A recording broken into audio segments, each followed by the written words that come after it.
Chers élèves, bonjour et bienvenue pour ce nouvel audio cours. Alors, on n'a pas cours le vendredi, vous n'avez pas de chance. Vous n'avez pas de chance parce que je veux quand même vous faire cours pour les 2 vendredis qui sont fériés. En fait, le problème c'est qu'on se voit que le vendredi, qu'on a beaucoup de choses à faire pour finir le programme. Et donc, je vous demande pas de travailler ce vendredi-là puisqu'il est férié, mais de travailler sur le reste de la semaine en étalant le travail. Donc je vais faire un cours qui est assez ramassé pour éviter que vous en ayez trop quand même. Mais il faut qu'on avance, sinon on va être très en retard. Sinon au lycée j'aurais demandé des heures sup pour le faire, et là je vais pas me faire payer en heures sup, je vais faire mon travail et puis c'est tout. De toute façon je pense pas qu'il y ait beaucoup d'heures sup de disponibles en ce moment, et s'il fallait me payer toutes les heures sup que je suis en train de faire avec la continuité pédagogique, je serais riche. À défaut d'être riche, je suis un peu fatigué. Mais c'est mon métier. Alors, on attaque la partie 2. Et la partie 2, comme à l'accoutumée, c'est un sujet d'étude qui nous intéresse. Et donc, le titre de ce sujet d'étude qu'on va noter dans nos cahiers: les espaces des industries aéronautiques et aérospatiales européennes. Donc ça, c'est l'intitulé du cours. Il y a une problématique qui l'accompagne. Comment les industries aérospatiales et aéronautiques témoignent d'une mise en réseau d'acteurs et de territoires à différentes échelles. Voilà, le titre est bien costaud, mais c'est le titre, notre problématique est là. Bon, en introduction, il y a, rapidement, je vais pas m'attarder là-dessus, mais il faut bien avoir en tête de ce que c'est que l'aéronautique. L'aéronautique, c'est la fabrication et la commercialisation des avions, des hélicoptères, des drones, etc. L'aérospatial, c'est encore la fabrication et la commercialisation, mais cette fois, ce sont les fusées, les satellites et tous les éléments qu'on envoie dans l'espace, au-delà de l'atmosphère.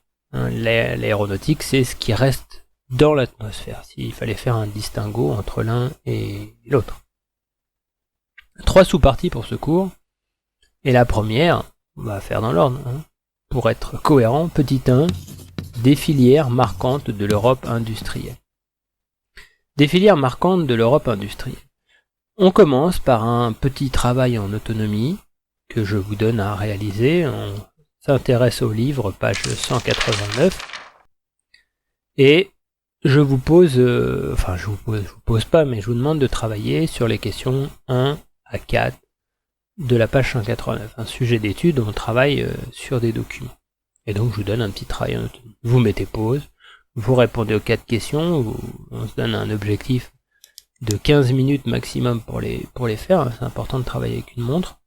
Voilà, c'est parti, top chrono, on se retrouve dans 15 minutes. Voilà, c'est la magie des audio courts, vous avez terminé le travail. Alors, corrigeons-le. À la première question, on pouvait répondre que l'Europe, c'est la seconde puissance aéronautique et aérospatiale. Sans oublier que l'Europe, c'est une somme d'États. L'Europe, c'est un continent. L'Europe se renvoie aussi à une organisation politique, l'Union européenne, mais l'Europe, c'est plus que l'Union européenne, on y reviendra. À la deuxième question, il fallait se référer à l'entreprise Airbus. Airbus est un fleuron de l'Europe industrielle. C'est une entreprise qui n'appartient pas qu'à un seul État. C'est une entreprise privée d'abord, mais dans laquelle interviennent des acteurs publics et de nombreux pays européens. Donc derrière Airbus, il y a plusieurs pays. Alors que Boeing, c'est une entreprise qui n'est que dans un seul pays, les États-Unis d'Amérique. À la question 3, autour de l'aérospatial européen, on a plusieurs États membres. Et on voit tous ces drapeaux alignés le long de la fusée Ariane 5 ou 6, non c'est Ariane 5, et qui montrent qu'il y a donc l'Union européenne et plusieurs États européens qui participent au programme. Et à la question 4, en fait, il fallait noter qu'on a des sites de production éclatés sur plusieurs pays. Et on a une logistique qui est liée à des sites portuaires, C'est-à-dire qu'en fait, les sites logistiques sont à côté de ports, et l'étape finale, l'assemblage, il a lieu dans une ville du sud-ouest de la France, à Toulouse. Et donc, on a des sites de production qui sont dans plusieurs pays européens, plusieurs littoraux, la mer du Nord, qui sont mis à contribution. Voilà, les questions qu'il fallait mobiliser, enfin les réponses qu'il fallait mobiliser aux questions. Alors, dans la trace écrite, qu'est-ce qu'on ajoute? En fait, en Europe, on a des grands groupes en matière d'aéronautique et d'aérospatiale. Alors évidemment, il y a Airbus qu'on a cité, mais il y en a d'autres. Hein. Il y a le groupe Safran que vous retrouvez dans l'un des documents que vous avez étudié, le document 2, je crois, qui est une entreprise française. On a l'entreprise Dassault Aviation, mais ils font pas que une entreprise qui fabrique des armes. On a Thales, donc on a plusieurs entreprises, et ces entreprises, elles travaillent à la fois pour le secteur militaire, mais aussi pour le secteur civil. C'est-à-dire qu'on l'oublie, mais Airbus, par exemple, ils font des avions, et ces avions, ils servent pour les civils, pour les entreprises de transport, par exemple, et compagnies aériennes, mais ils vendent aussi des avions pour l'armée. Hein. Il y a des avions Airbus qui servent à faire la guerre. Bon, et à préparer la guerre. Ces entreprises qui travaillent, elles travaillent et elles fonctionnent en réseau, et ce, à différentes échelles, et ça, on va y revenir. Alors, faisons un petit zoom rapidement sur Airbus.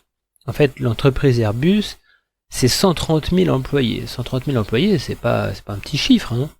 130 000 employés, ça fait un gros chiffre. Et le chiffre d'affaires de l'entreprise Airbus, il s'élevait pour l'année 2016 à 75,27 milliards de dollars. Attention, on parle du chiffre d'affaires, c'est-à-dire de tout ce qui a été vendu. Il faut en fait déduire les coûts pour faire le bilan commercial de ce qu'a gagné l'entreprise à la fin. Le chiffre d'affaires, c'est le produit de toutes les ventes. Et ces entreprises qui travaillent avec d'autres, elles sont organisées on appelle ça en filière. Alors, s'il fallait définir une filière, il faudrait noter quoi dans vos cahiers? Et donc c'est évidemment, vous l'avez compris, ce que je vous invite à faire. Donc filière, c'est l'ensemble des activités d'amont en aval intervenant dans la réalisation d'un produit fini. Alors, l'amont, c'est ce qui est avant, et l'aval, c'est ce qui est après. En fait, là, c'est une référence géologique par rapport au cours d'eau. Comment illustrer les choses? Vous avez besoin de choses pour faire des choses, c'est ce qui est en amont. Et une fois que vous l'avez fait, il y a d'autres services qui sont mobilisés, c'est ce qui est en aval. C'est-à-dire que dans n'importe quelle activité, il y a des activités en amont et il y a des activités en aval. À moins, bien sûr, d'être l'activité la plus en amont possible. C'est-à-dire que par exemple, vous fabriquez des semences pour l'agriculture, vous êtes en amont. On ne peut pas faire plus en amont que les graines. Ça marche? Même si, comme on est dans un cycle, les graines viennent de plantes qui ont été cultivées avant, et donc, partant de là, on pourrait dire que c'était ceux qui faisaient pousser les plantes. Mais c'est avant ceux qui faisaient pousser les plantes, et ainsi de suite, et ainsi de suite. Bon, bref. Les filières, elles impliquent toute l'Europe. C'est-à-dire qu'on va retrouver dans tous les pays des filières d'amont comme d'aval. Elles mettent à contribution près de 22 pays. Et donc derrière ces pays, eh bien là, il y a l'intervention des États, qui n'est pas à prendre à la légère. Quand on ouvre nos livres à la page 189, on s'intéresse au document 5 de la page 189,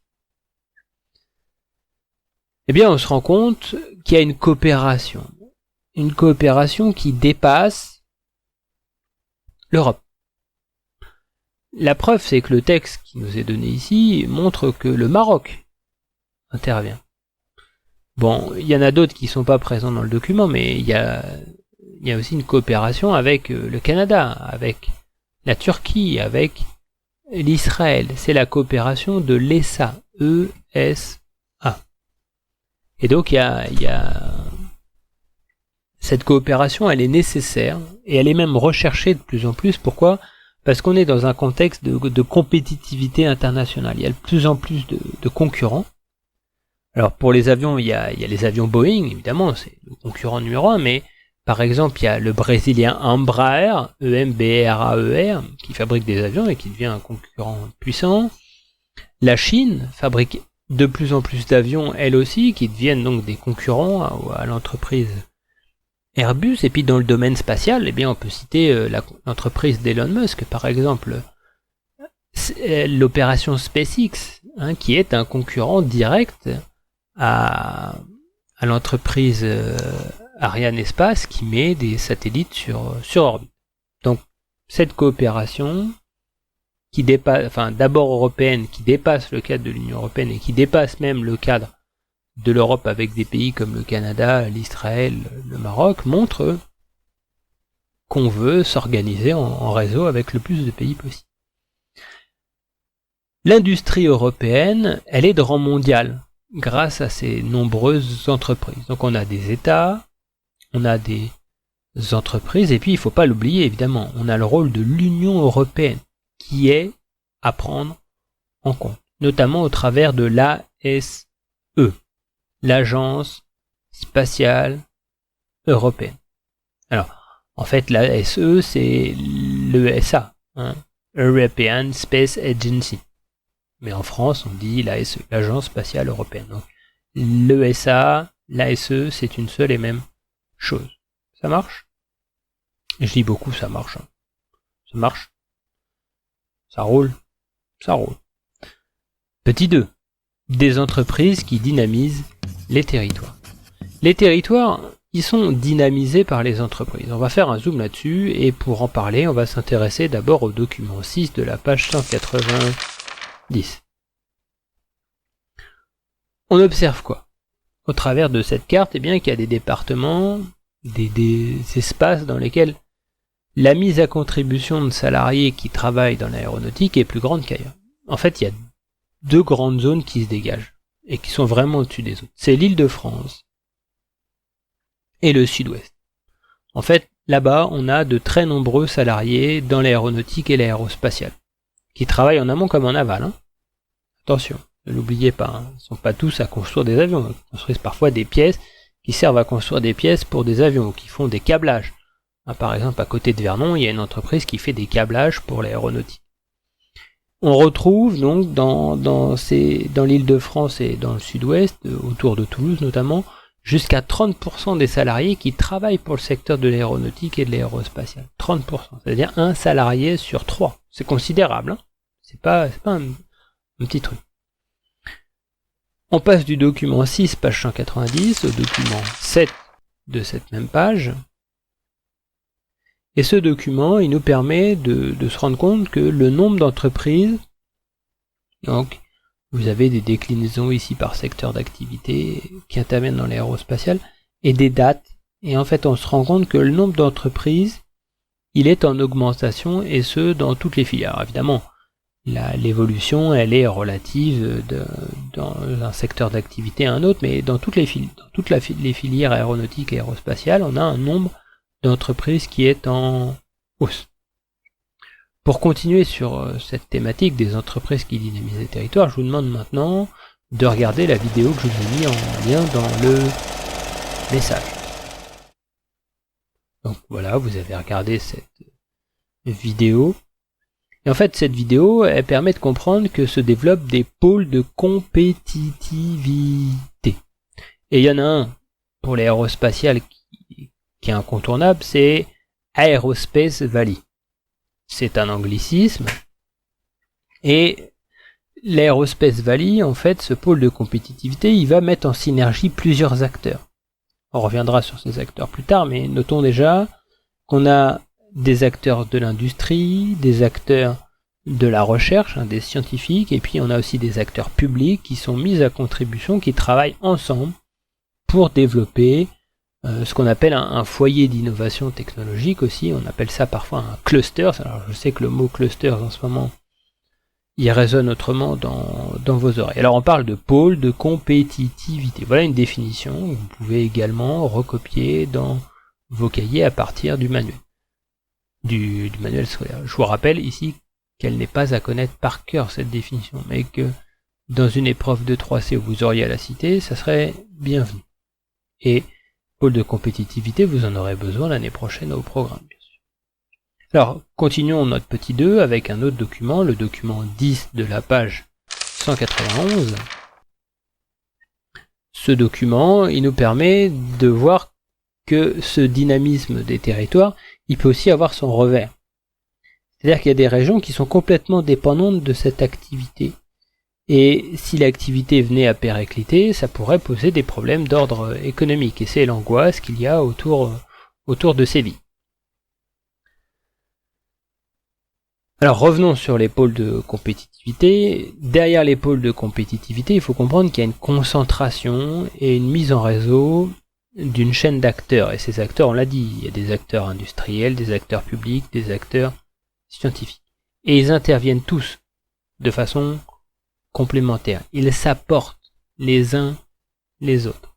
Ils sont tous gagnants au final à travailler de concert. Alors, terminons avec notre petit 3. Des industries ancrées dans les territoires. Des industries ancrées dans les territoires. Deux documents nous intéressent, le document 9, page 191 et 14, page 193. Ils nous permettent de prendre conscience. Alors évidemment, normalement, vous mettez pause, là, vous regardez, vous étudiez les documents, vous vous posez des questions dessus, ou vous regardez les questions qui s'y rapportent dans le manuel. Hein. Contentez pas de recopier directement ce que je suis en train de raconter, il faut un travail d'analyse des documents. Ces entreprises, elles ont un impact économique considérable dans ces territoires. L'action des acteurs politiques, elle est là, elle est mobilisée pour stimuler et protéger l'activité. C'est-à-dire que l'acteur public, les États, mais aussi les collectivités locales, les régions, les départements, les communes, les intercommunalités, elles investissent dans la viabilité de ces territoires pour en faire des pôles de compétitivité durables. Quand on ouvre nos livres, page 192, pour s'intéresser au document 12, on le voit par exemple au travers de l'exemple, bon, je dis beaucoup de fois, c'est le cas pour Toulouse. Des aménagements sont entrepris. Et cette nécessité d'aménagement, elle est de plus en plus grande. L'objectif, c'est de maintenir la compétitivité du pôle. Et l'entreprise Airbus elle-même, on le voit au travers de ce texte, elle contribue à l'identité toulousaine. C'est-à-dire que le poids de l'entreprise dans la société, l'emploi, l'activité économique qu'elle génère, est marquante. C'est-à-dire que l'entreprise Airbus, elle est liée directement à l'espace toulousain. D'une certaine façon, elle façonne le territoire aussi, puisqu'il s'organise économiquement autour de l'activité de l'aéronautique. Donc ça marque les esprits et ça dépasse le cadre du matériel. Ça rentre aussi dans le cadre de l'identité. C'est-à-dire qu'en fait, la géographie du matériel, de ce qu'on peut toucher, elle est aussi liée à une géographie de ce qu'on ne peut pas toucher. L'identité, ça se touche pas. L'identité, ça se vit, ça se ressent. C'est une déclaration, c'est quelque chose auquel on adhère ou auquel on n'adhère pas. C'est pas une géographie qu'on peut toucher, ça reste une idée, l'identité. L'identité, ça n'existe pas intrinsèquement, à moins d'être un essentialiste. Mais on se fourvoie. L'identité, c'est un construit social. C'est pas quelque chose qui nous est donné. Même si la carte d'identité, on nous la donne bien, mais c'est un objet matériel. Et c'est une identité comme avoir un prénom, mais vous auriez pu avoir un autre prénom. C'est le prénom qu'on vous a attribué, que vous acceptez. Et puis parfois, vous aimez pas votre prénom, vous vous faites appeler par votre surnom. C'est ça, l'identité. C'est bien quelque chose de matériel et de social. Donc, le document 13, la page 193, il illustre lui encore davantage cette nécessité d'aménagement qui est de plus en plus grande. Alors concluons. Vous voyez, j'essaye d'être vraiment bref parce que travailler un jour férié, c'est pas drôle, on est d'accord, mais c'est pas parce qu'on a un jour férié là qu'on va, enfin 2 jours fériés qui vont suivre qu'on va hypothéquer le programme. Alors en conclusion, notez que il y a un point important de l'aéronautique. 2,3% du PIB européen, c'est pas négligeable. C'est 275 milliards de dollars. Le secteur de l'aéronautique, ça pèse, hein. C'est 3,4 millions d'emplois. L'aéronautique. Là, je parle juste de l'aéronautique, je parle pas du secteur de l'aérospatial. Donc, ce point important, il a évidemment des répercussions économiques. Mais il a aussi des répercussions sociales, et il a enfin également des répercussions politiques. Et tout cela, ça se fait dans l'espace, ça inclut les espaces. Et rappelez-vous, quand on mélange la société et l'espace, le produit de la relation entre une société et un espace, ça s'appelle un territoire. C'est ça la définition du territoire. C'est le produit de la relation entre une société et un espace. Et donc, l'espace de l'activité économique, aéronautique et aérospatiale, eh bien, il produit du territoire. Lui aussi. Il y a bien un territoire en lien avec la production aéronautique et aérospatiale. Et c'est bien un témoignage d'une mise en réseau de différents acteurs et de différents espaces qui travaillent en commun et qui produisent ce territoire de l'aérospatial et de l'aéronautique et qui font de l'Union européenne et de l'Europe tout court une puissance aérospatiale. Voilà. On s'arrête là pour aujourd'hui et la semaine prochaine, nous aurons la chance de repartir dans de l'histoire. On s'attaquera au thème 3, c'est l'avant-dernier thème, la Troisième République, un régime, un empire colonial. Donc on passera 2 ou 3 semaines dessus avant d'attaquer ensuite la Première Guerre mondiale et la fin des empires européens. Ce thème-là, il est vraiment très important à faire. Pour ce qui est des espaces ruraux, ça va être un petit peu plus compliqué. Et puis pour la Chine, des recompositions spatiales multiples, ça sera évidemment encore plus compliqué. Bon, en théorie, les cours s'arrêtent le 4 juillet. J'espère que vous serez encore nombreux après le conseil de classe à suivre les cours, bien sûr. Voilà. Une bonne journée à toutes et à tous. Bon courage. À bientôt. Au revoir.